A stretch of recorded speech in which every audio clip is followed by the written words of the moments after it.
বছরটা ১৯১৪।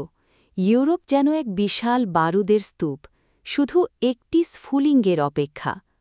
অগ্নসংকেত, একটি গুলি, এক বিশাল যুদ্ধ। ২৮ জুন ১৯১৪ বসনিয়ার সারাইভো শহরে এক রাজপথে ঘটে গেল এক অভাবনীয় ঘটনা।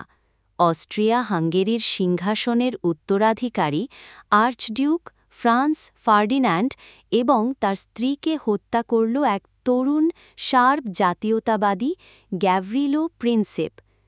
এই গুলির শব্দ কেবল ২ জনের প্রাণই কাড়েনি, বরং গোটা পৃথিবীকে ঠেলে দিল এক ভয়ঙ্কর যুদ্ধের অন্ধকারে। মিত্র আর অক্ষশক্তি, বন্ধুত্বের মুখোশের আড়ালে ষড়যন্ত্র। আর্চডিউক হত্যার প্রতিশোধ নিতে অস্ট্রিয়া হাঙ্গেরি সার্বিয়ার বিরুদ্ধে যুদ্ধ ঘোষণা করল।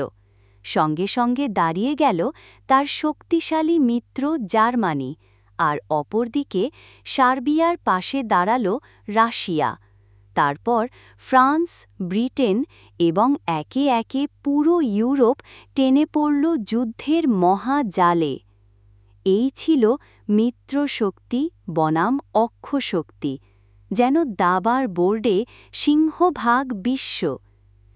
ট্রেঞ্চে মৃত্যুর ঘ্রাণ। সামনে ছিল ট্রেঞ্চ, পেছনে মৃত্যু। জার্মান আর মিত্র সেনারা মাটির নিচে লম্বা খাল কেটে যুদ্ধ করত। দিনের পর দিন, সপ্তাহ